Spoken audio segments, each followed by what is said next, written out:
G'day guys and welcome back to Disney's Star Wars continuity. That doesn't make sense. The Mandalorian edition. Now, for those of you that are new here, I started this series to basically break down the glaring out points, the lore breaking, the continuity issues, and the character destruction the sequel trilogy did. It honestly had that many issues, there were too many to put into one video, so I decided to make it into a series. The Mandalorian, from what I've seen, has been predominantly accepted by the fans. Now, I use that word fans very, very lightly. Now, I'm not saying that you can't like it, but what I am saying is that The Mandalorian has a lot of the same glaring out points, lore breaking, and continuity issues as the sequel trilogy. Not so much the same character destruction, unless you want to count Stormtroopers, or all their own characters from Season 1 to Season 2, Ahsoka, or even Boba Fett as a character, in which case it shits all over them. That is one big pile of shit. So I guess it does do a fair bit of character destruction, just not Luke Skywalker, right? And trust me, these are all videos we'll get to. Now, there is one last thing I'd like to say before we get started. I do believe that Jon Favreau's heart is in the right place, but when he's got people like Pablo Hidalgo and Dave Filoni to fall back on for lore and continuity, and we've still got Kathleen Kennedy at the helm, there's only so much he can do. I also believe that this series was supposed to be something completely different than what we got. What I can't believe is that the nostalgia bait worked on so many people. Again. Not only does Mando break lore and continuity, but it's one of the worst written shows I've seen. That has led me to bring back, and I'd like to welcome you all again to, Disney Star Wars continuity. 60% of the time, it works every time. The Mandalorian edition, Episode 1, Tracking Fobs. In the first season of The Mandalorian, tracking fobs are everywhere. They are the one thing that pushes the plot forward. It is actually the very first thing we see in the show. Mando is using one to track a bounty. When he gets back, he hands over all the fobs to Greef Karga to collect his bounties. Mando then gets a fob to find Grogu. You would assume that IG-11 had a fob. The group of bounty hunters that attack him have a fob. Greef Karga even admits that everyone had one, and that he was the one to give the fobs to them. How many of them had tracking fobs? All of them. All of them! That actually brings up my first question. If Greef Karga gave a fob to everyone, why did he have to send Mando to the Imperials to get his fob? They made it seem like it was some undercover operation. No poke. Face to face. Direct commission. Deep pocket. Mando then goes rogue to save Grogu, and all, and I mean all, of the fobs are activated. This is just what we see in the first 3 episodes. The first thing that comes to mind revolves around continuity. Why didn't Boba just use a tracking fob to find Han? Boba wanted him for Vader and Jabba. I can hear the spurgs now. The technology wasn't invented yet. Okay, why didn't the First Order just use one to find Luke? Why haven't we heard of or seen these before? Not only did they try and invent technology that they hadn't figured out how it worked yet, but for me, tracking fobs takes away from the uniqueness of each individual bounty hunter. They no longer have their own individual way of tracking a bounty. They all do it the same way, tracking fobs. Now, there are people out there that try and write this shit for Disney. They try to find a way to justify how this shit works. So let's throw a couple of questions out there. What is a tracking fob? Well, that's pretty fucking easy. It's a tracker. Okay, how does it work? Well, let's take a look at what we know about it. Bounty hunters use them to track their bounties. They usually get given a tracking fob and a puck. The fob isn't exclusive to just Grogu, and they work in space. That's honestly all we know about them. But I still want to know, how do they work? Where's the transmitter? What are they tracking? Is it an implant? DNA, which is questionable? Or something else entirely? What signal is the fob tracking? What distance can it cover? Now, because we have no actual answers, we can only speculate. The problem is you can't even speculate because from Season 1 to Season 2, the importance of tracking fobs goes from 10 to 0. There is no explanation, nothing for how these tracking fobs work. It's like they got to the end of Season 1, thought, shit, how do we explain how these things work? Because there are some fans out there asking legitimate questions. But instead of even attempting to explain it, they just drop it like it never existed. Just think about how many times you saw tracking fobs in the first season. There's all the moments I mentioned earlier, but Fennec Shand has a bounty on her head and can be tracked by a fob. When she sets the trap, we see a fob.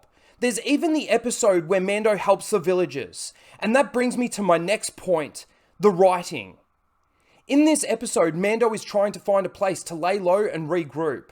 A bunch of villagers ask him for help defending their village in the middle of nowhere, on a planet in the middle of nowhere. Good place to lay low, right?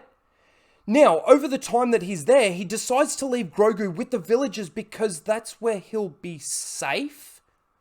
All the while knowing there are heaps of bounty hunters with tracking fobs that lead directly to Grogu. On the very day Mando decides this, a bounty hunter has tracked him down using nothing else but a tracking fob. How convenient. Of course, we all know what happens. The bounty hunter gets eliminated and Mando takes Grogu with him. But why did he decide to leave Grogu, and why did he think he'd be safe? This one moment makes Mando look dumb and stupid, beyond belief.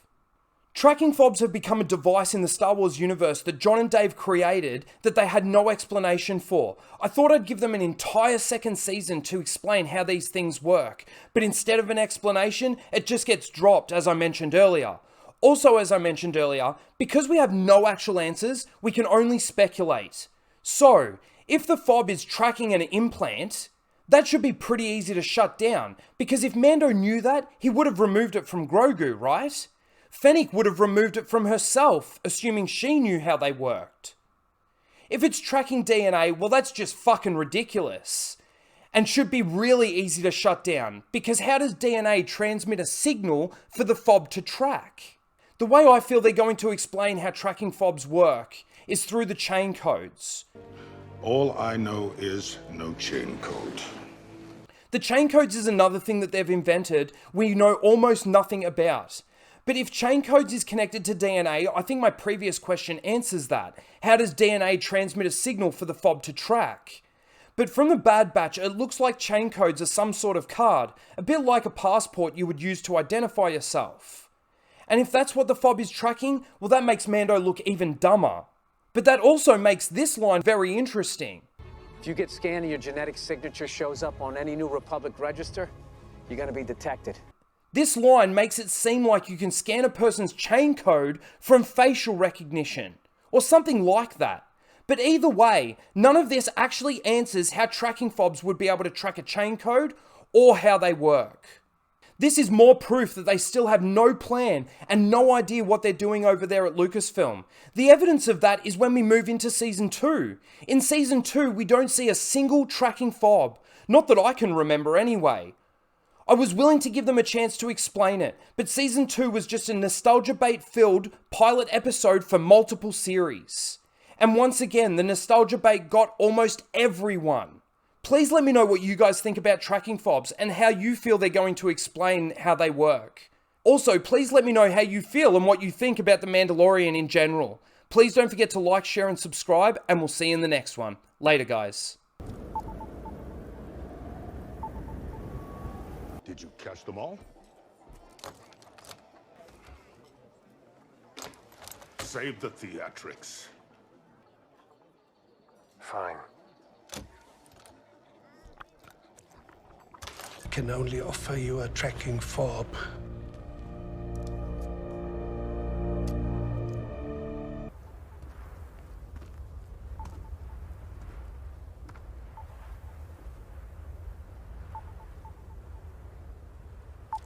IG unit, stand down!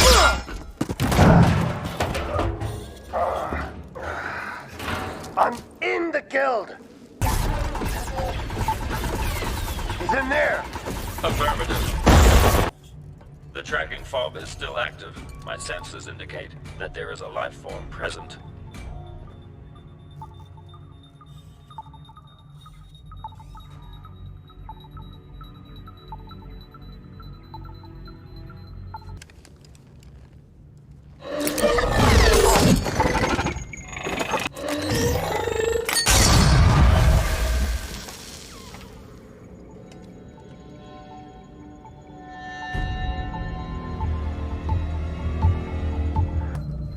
Yes. Yes. How many fobs did you give out? How many of them had tracking fobs? Phew. All of them. All of them!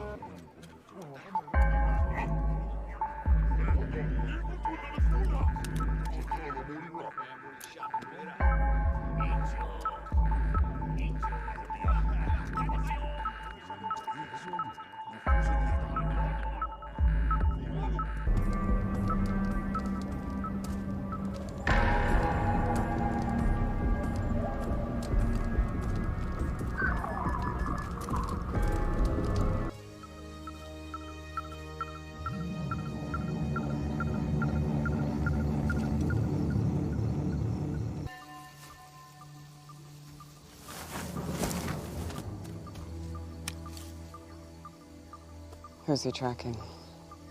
The kid. I can bring you in warm, or I can bring you in cold. Well, I followed this tracking fob here. Now the positional data suggests she's headed out beyond the Dune Sea. Hey, I hope you don't plan on keeping all that stuff for yourself. Can I at least have that blaster?